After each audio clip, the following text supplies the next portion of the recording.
Ici Yannick H et vous êtes sur mon top 5 MTG et on poursuit dans le fond notre quête pour trouver le top 5, mais maintenant on regarde les cartes rouges du nouveau set de Spider-Man qui sort très bientôt. On part ça!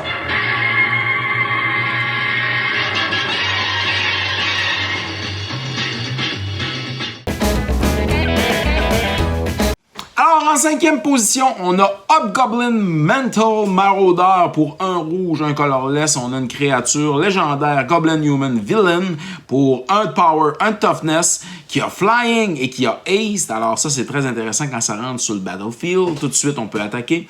Et en plus, elle a flying. Et son habilité, alors tu peux discarter une carte pour donner, dans le fond, un +2/+0 à Hobgoblin.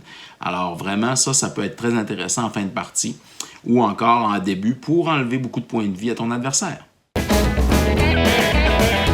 En quatrième position, on a Spider-Gwen Free Spirit. Pour un rouge, 2 colorless, on a une Legendary créature, Spider-Human Hero, qui a 2 de power, 3 de toughness et qui a reach. Alors elle peut atteindre bien sûr les créatures qui volent, mais Spider-Gwen, elle peut, lorsqu'elle devient tapée, alors tu peux discarter une carte à ta guise et piger une autre carte. On le sait tous que piger, c'est gagner.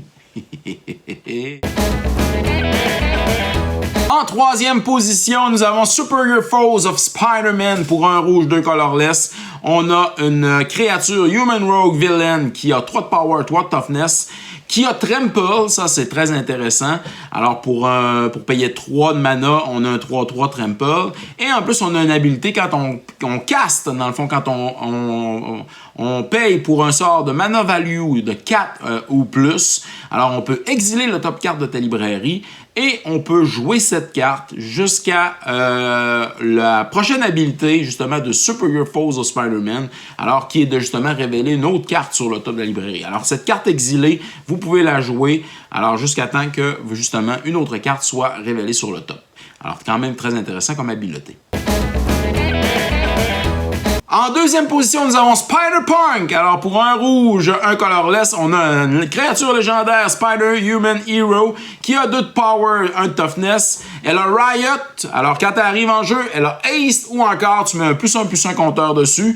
Elle fait en sorte que les autres araignées, les autres spiders ont Riot aussi. Alors, ça, c'est très intéressant.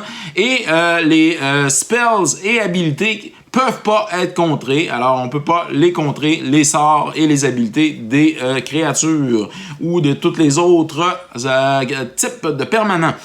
Les dommages ne peuvent pas être prévenus non plus. Alors, Spider-Punk, je vais te jouer si je t'ai dans mon pré-release.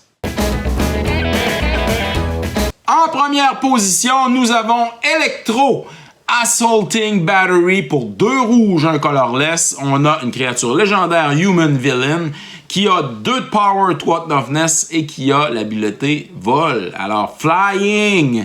Et ce qui est intéressant avec Electro, c'est qu'on ne perd pas, dans le fond, la mana qui n'est pas dépensée à chacun des steps ou à la end step, alors à la fin du tour.